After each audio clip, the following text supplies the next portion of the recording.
Sup YouTube. I promised you guys a AFD, well not AFD, but Punk ABC decklist, wet AFD in it. But I still have not received my cards, and there's a ton of snow outside, so I haven't been able to get any test-ins. So, big disclaimer, this decklist is untested. So I don't actually know if it's like insane or not. With that out of the way, let's get into the actual list. So, first things first, let's go off with the Union part of the deck.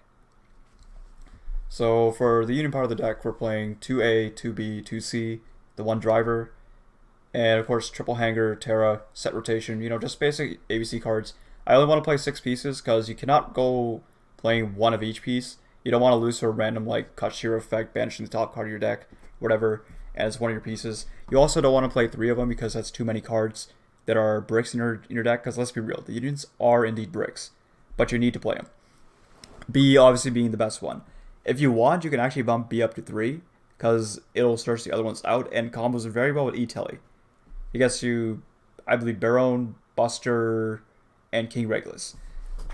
Anyway, so that's it for the Union part. There is zero unauthorized reactivation, and there is a good reason for that. I realize that with Punk ABC, you're doing a lot of 2-card combos, and realistically speaking, you'd rather open any Union plus E-Tele or Foxy Tune, because that gets you to Union Hanger, and that is infinitely better than unauthorized reactivation could ever be. You also need a decent amount of board breaking cards in this format, because if you don't have them, you just all lose to Kashiar for free. So that's why I don't have reactivation. Like, a reactivation going second is nice if you're not playing against a literal Macrocosmos. So I'd rather have something like a Book of Eclipse or a Nibiru going second rather than reactivation. Otherwise, I would play the reactivation in place of maybe like an Eclipse or a Nibiru. Alright, so that's it for the Union part. Let's go over the hand traps. We are running 3 different hand traps. We're running 3 Ash, 3 Nib, and Imperm. Ash is just generically good in this format because of Labyrinth and what's the other deck? Branded. Ash the Branded Fusion, you're chilling. Ash the Labyrinth Trap card, whatever it's called, you're chilling. And I guess against Kashtira, you Ash the Unicorn.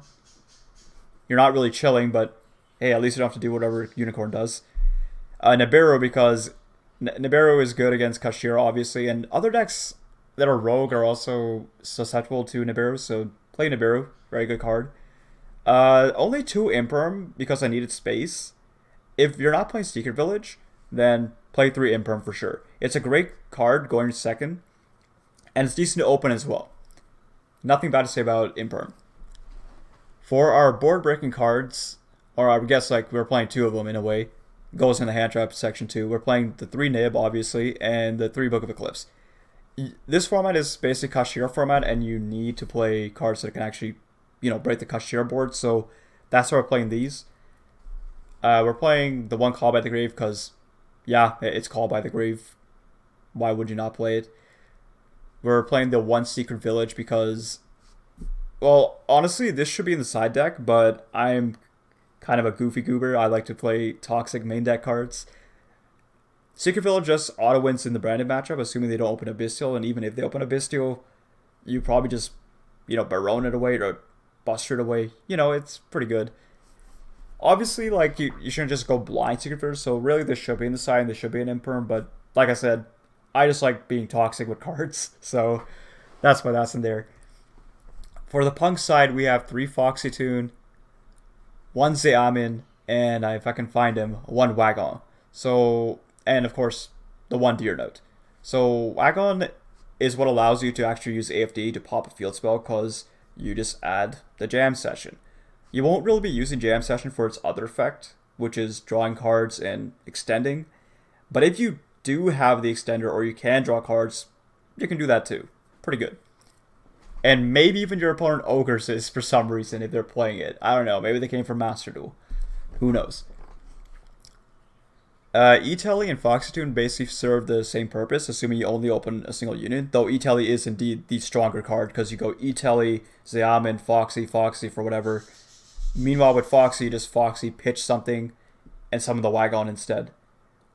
If you want, you could actually bump the what's it called? The Punk package a little bit bigger. You can get 1 Sharkusai and the fish, along with Zolkin and the Geomathemech guy, the the Mathmat guy, the level 8 synchro tuner, to make Zolkon into AFD, but I wouldn't recommend it simply because it costs way too many extra deck spots, and if your opponent is playing Kashira, they see that in your extra, they're just going to go, oh, okay, that looks like a problem, I'm going to get rid of it.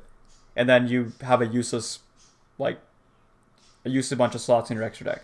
That's why I don't play it, and also because it's kind of bricky. Not bricky, but the way I like playing ABC is I like to play ABC as a toolbox deck. Instead of just say, oh, I have this one set combo that I can do, and only that one combo. So yeah, there you go. Deer Note, you don't actually need to play Deer Note. You could cut this for something else. But Deer Note is a nice extension that you can do with Foxy Tune. Like, assuming you open E-Tele, you can go for Deer Note instead. Link it away and then summon back to level 3, and then make a Baronne or something. Obviously, that's a more greedy line, but it's nice to have the option to do so. One of the last few cards I'm going to talk about is Prosperity. Prosperity is actually a little bit greedy, this format, but it's still one of the best consistency pieces you can play. Obviously, if you're going second against Kashtira, you should not activate Prosperity because it's very, very bad to Prosperity for 3 or 6. You are literally going to lose your entire extra deck and your main deck. But if you're going first, it's okay.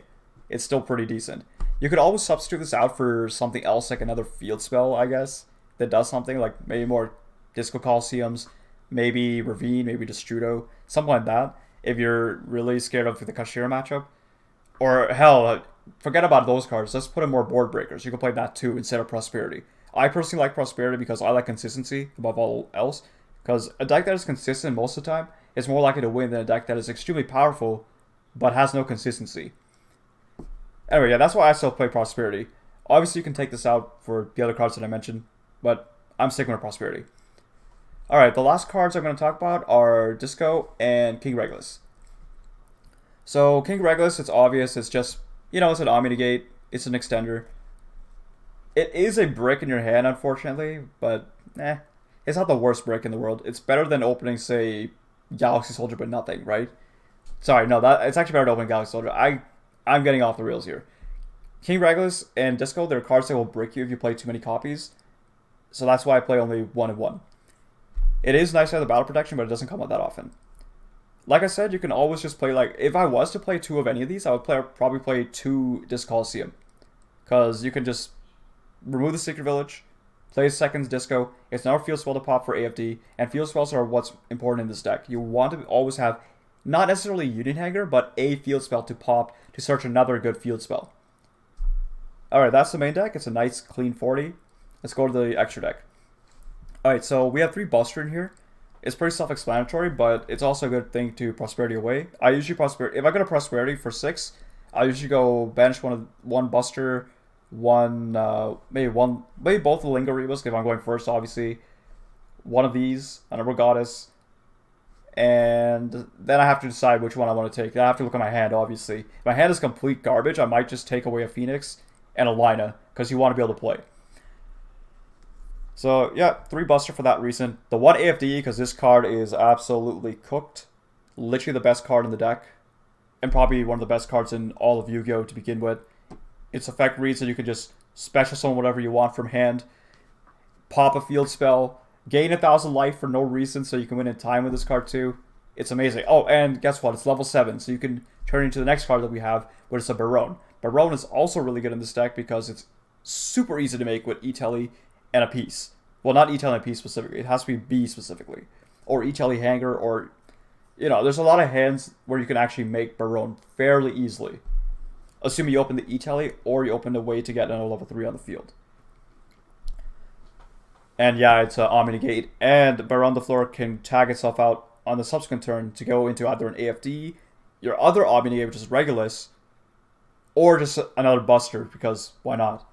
Alright, 1 access code, kill card, no reason not to play it. 1 Apollosa, good card to go into off of IP, or if you're a little bit more scared of Nib, you can always just go into this on your turn instead of going to the other stuff.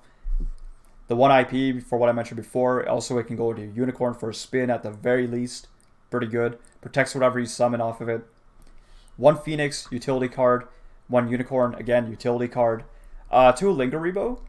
We're playing this because of Ibli. I don't know if Ibli is still a thing. If it isn't, then you could honestly cut this for like a Baguska, some other rank 4, and then like double Zeus somewhere. But otherwise, that's why I play these 2. if you were gonna play the double Zeus line, I would honestly cut maybe the Lina and maybe Unicorn. Nah, not Unicorn. Sorry, you would cut the Phoenix for sure if you're gonna play the Baguska other rank 4 and double Zeus line. And then of course, if you're cutting Lina, you cut the Secret Village too for a consistency card. Alright, so that's why we play double Lingaribo for Iblis specifically. If that isn't a thing in the format anymore, then we take it out because it's no longer necessary. If Kashira looks to your extra deck, they're gonna not banish the Lingaribo because why the hell would they? They're probably gonna go for the AFD or something else. Yeah. One Lina, I play Secret Village. If you don't play Secret Village, probably don't play this because you don't need to. One Platinum Gadget, you need Platinum Gadget for awkward hands. You also use Platinum Gadget to extend further and make more powerful boards. And honestly, Platinum Gadget is just an ABC staple. You really don't want to be caught without this. Honestly, I might even, like, say play 2 of these. Just because you might need it. Like, ABC sometimes opens really whack in a way that Platinum Gadget saves you. Card that I don't like this card, but you know how it is. There are some cards you just must play, like Union Driver, like Platinum Gadget. And then, of course, the last card we have is Underworld Goddess. Underworld Goddess is great. It gets rid of whatever the hell you want to get rid of. As long as it's, you know, not a Fossil Dyna or whatever. If it says unaffected, if it says can't be tributed, can't be whatever, you just say, okay, that's cool and all, but I'm going to use that as material, make it Underworld Goddess, and yeah, cool. Alright, so that is the extra deck. That is the main deck. That is my Punk ABC deck that I was supposed to give you probably a week ago, but I couldn't because of snow and my cards not being here. If you like what you see and you actually get results with this, please let me know. If something goes wrong with this list, also let me know so I can fix it. Alright, thank you for watching this deck profile. If you like what you saw, again, please like the video, please comment, please share the video, and if you really, really like this, consider subscribing for more videos like this in the future. Until next time, bye.